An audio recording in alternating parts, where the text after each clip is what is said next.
I'm the first of two Jennifers from Berkeley speaking today. And it's a great honor for me to have the chance to talk with all of you about our science. Marilyn, I'd like to thank you for organizing this, and David, and of course, your team. It's just a tremendous opportunity to celebrate something near and dear to my heart, which is fundamental research and how it has an impact in the real world. And the story that I'm going to tell today is really a kind of a snapshot of what's been going on in part of my life for the last decade or a little more than that now. As you heard, I'm a biochemist. I came to science with an interest in understanding how RNA molecules play a role in the evolution of life and what we observe in current biology. And that curiosity led me eventually to a bacterial immune system called CRISPR. And we started investigating this when we were basically curious about how bacteria use an RNA-guided system to defend against viral infection. This was an idea, just really a possibility that came to the attention of just a very few biologists, probably more than 15 years ago, almost 20 years ago now. And nobody at the time knew how it worked, and there were probably a total of 40 people on the planet that had even heard of CRISPR at the time. And I was fortunate to be at the University of California, Berkeley, and in a department dedicated to very fundamental science. And not only that, at a place where there was a lot of ongoing collaboration. And it was really through my interactions with Jill Banfield, a colleague at Berkeley, that this system even came to my attention. And it started with scientists who were investigating the DNA of bacteria who discovered that many bacteria store little snippets of genetic material from viruses that infect them. And they store it not randomly, but they store it in their genome, in their DNA, in a special place called the CRISPR locus. And this sequence is this part of the genome, I'll just try to point to it here, is shown right here, consists of a series of repetitive elements. The black diamonds are repeat DNA sequences that flank inserted sequences from viruses. And each inserted sequence is unique because each virus has its own genetic material.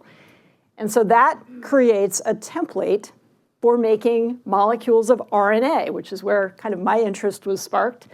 And those RNA molecules don't float around randomly. They actually combine with proteins that are encoded in the CRISPR-associated genes that are hanging out right nearby in the genome here.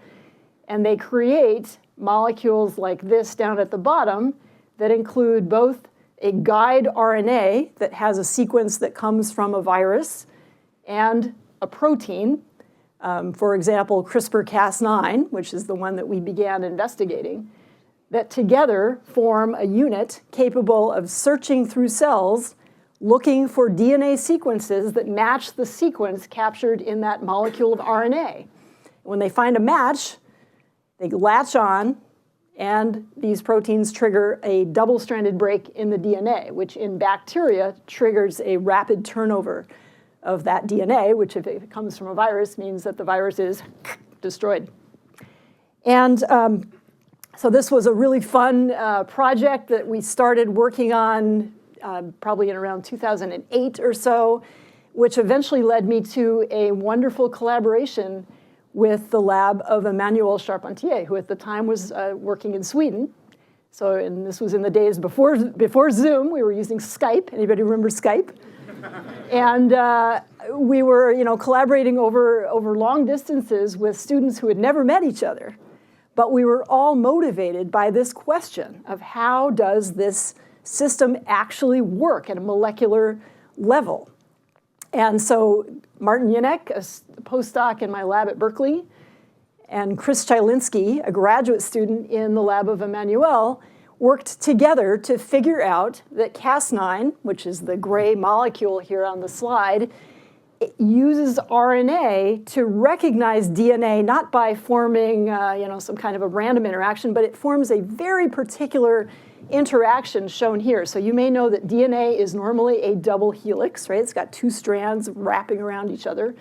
And what this molecule does is it gets in there and uses the RNA to pry apart the DNA in one place, a place that matches the sequence of the RNA. And that allows engagement with the DNA in a very particular way, enabling the Cas9 protein, which is the actual cutter, to make a precise cut in the DNA, a double-stranded break. Both strands are broken, and that then triggers degradation in bacteria. Furthermore, the details actually matter a lot. So it turned out, and this was several months of experimentation in the lab to finally figure this out, is that Cas9 is a dual RNA-guided protein, meaning it needs not one but two separate strands of RNA. One of them provides that molecular zip code for DNA recognition, but the other one is also critical because it enables a structure to form that allows Cas9 to make this very particular complex. So it doesn't bind to random RNA in the cell. It knows which RNA to bind to form this kind of a functional complex. Now, with that information in hand, Martin Jinek, a wonderful structural biologist and biochemist, realized that he could combine the RNAs into a single molecule that we called a single guide RNA. And I remember very clearly this picture that you're looking at here sketched on the whiteboard in my office in Berkeley. And the two of us looking at each other and saying, holy smokes, that is very cool, because if that works, we're going to have a means of easily altering the RNA molecule, a single molecule of RNA that could reprogram this protein to cut DNA we want it to cut, anywhere we want in a genome. And we know how it works. And so we can trigger double-stranded DNA breaks. And the reason that was very exciting was that in the field at the time, not a field that was mine, I wasn't working in this area, but we were reading papers in scientific journals showing that if you could induce a double-stranded break by some means in cells like human cells or plant cells, you could trigger those cells to recognize the break and fix it. And when they fix it in different ways that could sometimes be controlled. So you could really do genome engineering. It's the problem in that field at the time, though, was that making double-stranded breaks was hard. It was hard to do it, hard to control. The technology was wonky. And so we thought, now we have a way of doing this that potentially bypasses all of that and makes it a lot easier. So this is kind of an artist's imagination of how CRISPR works for genome editing. So we're zooming into the nucleus of, let's say, a human cell where the DNA is packaged very tightly. Amazingly, this CRISPR-Cas9 enzyme with its RNA guide is able to search through all of that DNA to find a site that matches uniquely the RNA guide sequence. And here's the process. We know a lot about this from biophysical and structural biochemical experiments that show that DNA is opened, Cas9 makes a double-stranded break, and then this is where the actual editing happens, where the cell detects the broken ends and sends in repair enzymes to fix the break. So in this example, you're seeing a break being fixed by a resealing of those broken ends. Maybe a small disruption to the sequence could be introduced at that moment. We now know that we can use that same chemistry to do lots of other kinds of manipulations to genomes as well. And so what that means is that there's wide-ranging potential of this kind of technology. Today I'm going to focus on an interesting opportunity in healthcare, but I want you to know that there are enormously exciting things happening right now in the world of agriculture and microbial biology. So there are opportunities to do things that we think are going to have large impacts on how we grow food around the world, how we address the challenges of climate change by manipulating microbes and microbiomes using CRISPR. That's one of the things our institute, the Innovative Genomics Institute, is focused on, but I'm going to tell you today a story about medicine.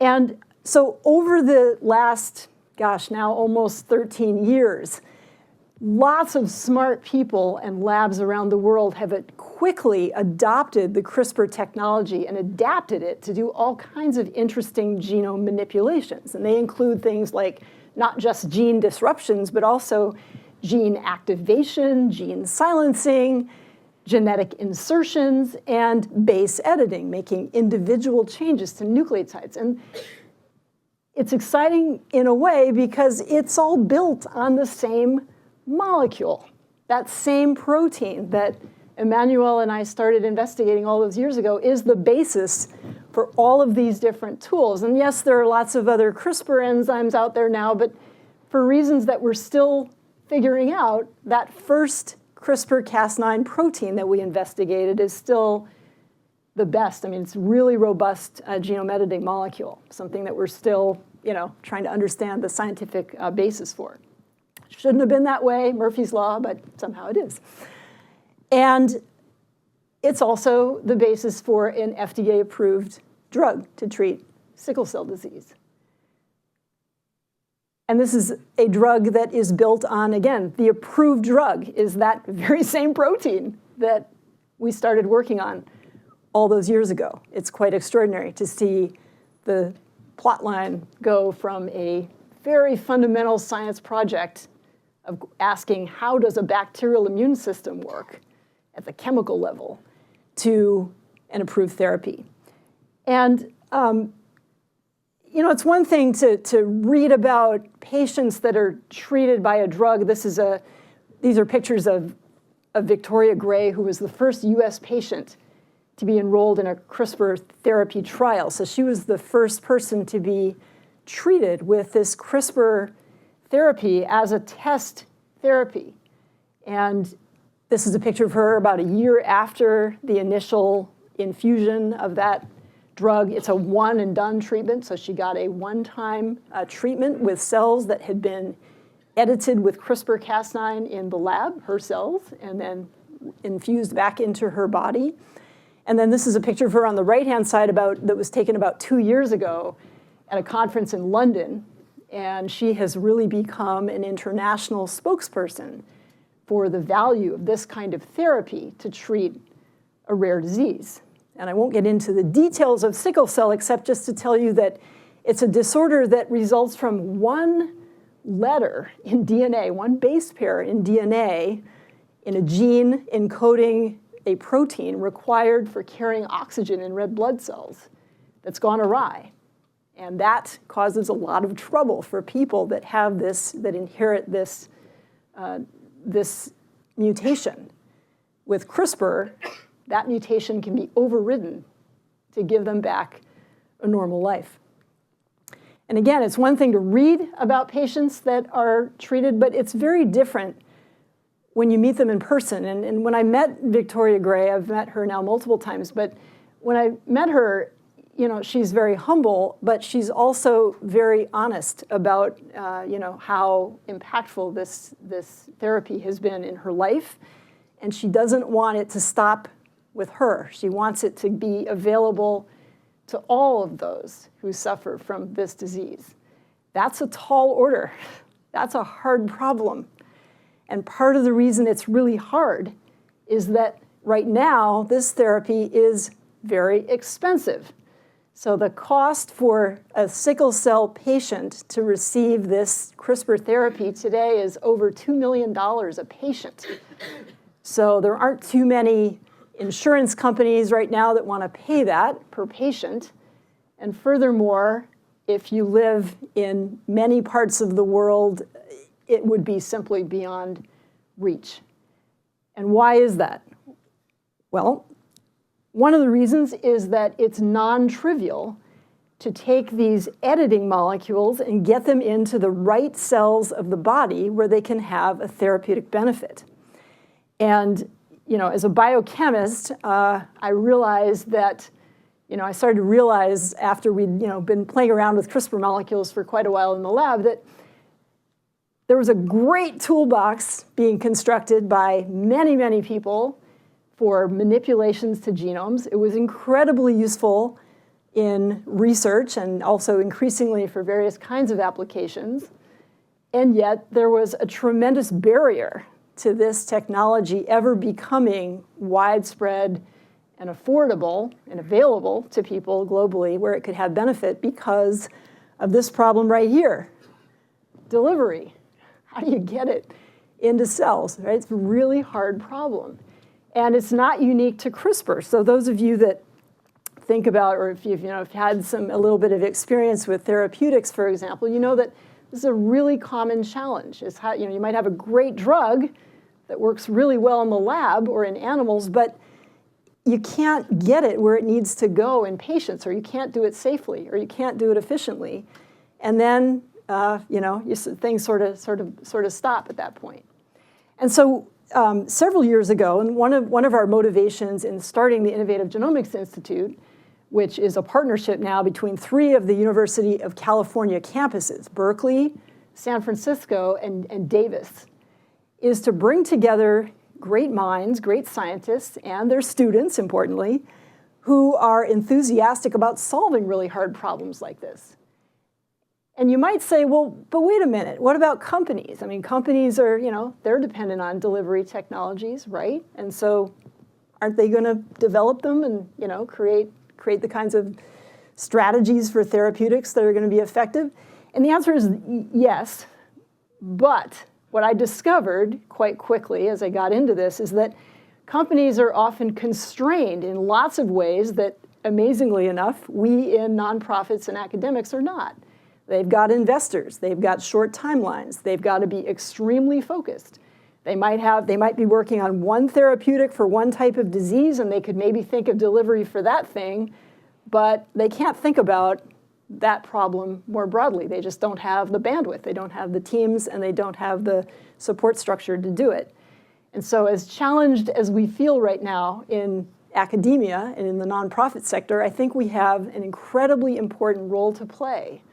And we've got to figure it out because nobody else is going to play it, I don't think, right? And so we've got to figure it out. So we started thinking about delivery, and I'm not really going to get into that today, but I want to tell you something that's happened more recently that gives me a lot of hope that we can actually figure out this challenge of dealing with rare diseases. Because, of course, sickle cell is a rare disease. It's not as rare as some, but it's rare. And there are many, many diseases that people suffer from that are extremely rare. They might even be like N of 1 or N of a few. And, of course, companies are not dealing with those because they can't. Again, they have to look at big markets. They need to make money. They've got to, raise their bottom line. So again, when I look at this problem, I see a problem that a nonprofit and academics are actually well suited to go after. We've just got to find the resources to do it and build the teams that are going to do it. Again, something that Simons has always been dedicated to and set a great example for us. How do you bring different kinds of people together to solve really hard problems? And believe me, this is a really hard problem. So there's a very interesting story that happened recently, and you might have seen this in the news over the last several weeks ago now. Headlines about a baby, we call him baby KJ, who was born in Philadelphia or thereabouts and was treated at the Children's Hospital of Philadelphia, CHOP. He suffered from an extremely rare metabolic disease. And in a story that I'm going to tell you, a very abbreviated version of today, it was possible to diagnose his disease at the molecular level, create a CRISPR therapy for that disease, and treat that baby and cure him in 9 months, start to finish. And this baby has now become, for many of us, kind of the symbol of what is possible and how we can potentially learn from his story and scale it. And the Innovative Genomics Institute ended up playing a critical role here because when this baby was born in August of 2024, it was at a moment when the Innovative Genomics Institute had partnered with a manufacturing company called Danaher. So we were working on how how to quickly manufacture and more efficiently manufacture CRISPR molecules, which of course you would need for clinical use. And fortunately, the leader of that effort at IGI, Fyodor Urnov, a very experienced scientist, he's a professor at Berkeley, and also had extensive experience in therapeutics from his work previously in a company, Sangamo. He knew very well the clinical team working with this baby at CHOP. And so they, in real time, got together and said, let's team up and figure out how we're going to create a CRISPR cure for this disease and treat this baby before his health is irreparably harmed by his disease.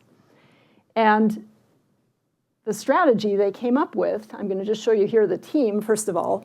It's a team that included people from companies and people from academic labs, both at UC Berkeley and UC San Francisco, part of the Innovative Genomics Institute. So this is the team right here. They were PhDs and MDs and MD PhDs and their students that kind of teamed up to do this work, together with the two clinicians shown in the center who treated baby KJ at CHOP. These two clinicians knew Fyodor Urnov. They got together and they came up with this strategy that I'm going to very briefly describe to you that led to the effective treatment of the baby over just a period of about 9 months.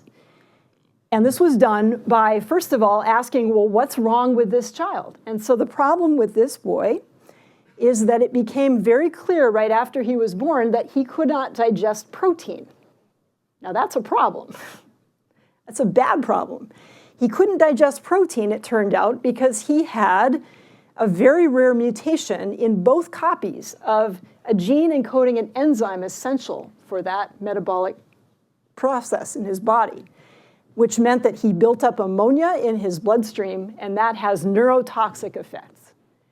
As a result, he had to be put on a very special diet, and it was going to be very difficult to manage his health over time without some kind of intervention.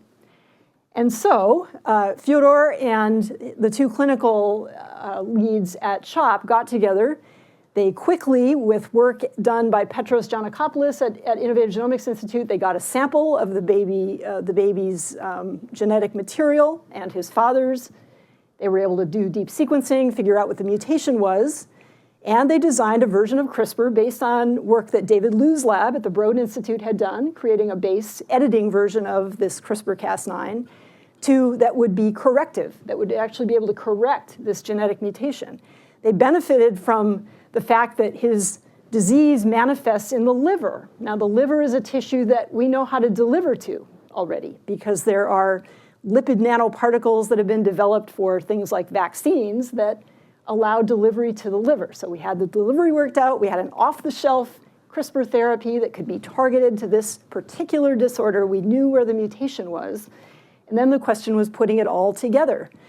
And this is just an example. This is just showing you kind of zooming in the molecular detail. It was possible to just design a guide RNA that, just like those pictures I showed you of our original fundamental research, that allows CRISPR to interact with the site in this one gene and correct the disease-causing mutation using the base editing strategy. And this is actually a picture I love. This is a picture of students at the Innovative Genomics Institute who were actually taking that CRISPR version that was created for the baby and testing it in the lab, making sure that it worked as predicted, that it was safe, that it didn't create undesired changes in the genome, and ensuring that it could be formulated in a way that would be deliverable clinically using this lipid nanoparticle strategy. And this all happened very, very quickly. And importantly, and I didn't mention it yet, but it's a key element here, the other team player that had to be involved was the Food and Drug Administration, right? Because they control clinical testing. Fyodor Urnov had a relationship with someone at FDA, was able to go to them and explain the situation. And they partnered in real time to create a clinical trial for this baby. And with permission from his parents, he was enrolled in the trial and he was injected with this CRISPR formulation 3 times. got 3 injections, and he was released from the hospital about 3 weeks ago, and he's doing very well. And if you've seen pictures of this baby, he is clearly a happy, healthy kid.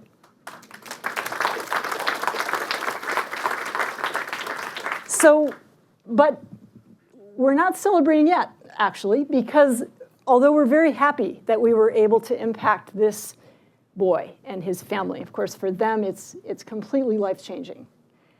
I want this to be the reality for many more PBKJs. It can't stop here. We're not going to be able to rely on the government to pay for this. We're not going to be able to rely on companies to do this work. We have to do it. I'm motivated, extremely motivated to do this right now because I can see that we have the team to do it. As I showed you, we've got the players. They're motivated, they're excited. They saw the success of this story. It gives everybody energy to do more. And so we're excited to be launching a larger program that will be announced publicly in fairly short order to do this, offer this type of thing for many others. And I'd like to ultimately expand it to many, many more. What I want to do in this initial program, which I view as sort of a pilot, is to figure out how we create more of a pipeline for this kind of a process. How do we streamline it? How do we make it cheaper? How do we make it more effective? How do we target other kinds of tissues besides the liver? The brain would be incredibly important and impactful to be able to target, but we've got to work out the technology, the science behind it. It's really an exciting moment. I think that, as CRISPR has been kind of percolating now in the scientific world for 13 years, but it's just the beginning of what's going to be possible to do. And I'd like to just close by saying that Marilyn, I remember meeting you and Jim for the very first time. I don't know if you remember this, but I remember it very dearly. You had invited me to New York, and I think we were in your apartment. And I met with the two of you, and you wanted to hear about CRISPR, and this was in kind of the early days of the work, and we sat in your living room, and we talked about it, and talked about the fundamental science, and Jim asked some incredibly insightful questions, and I couldn't have imagined at that moment sort of where this was all going. But I think for many of us, when we do fundamental science, we always hope that our science is going to have real-world impact and that it's going to change people's lives for the better. And I think CRISPR is maybe finally really on the verge of being able to do that in a much bigger way. Thank you very much.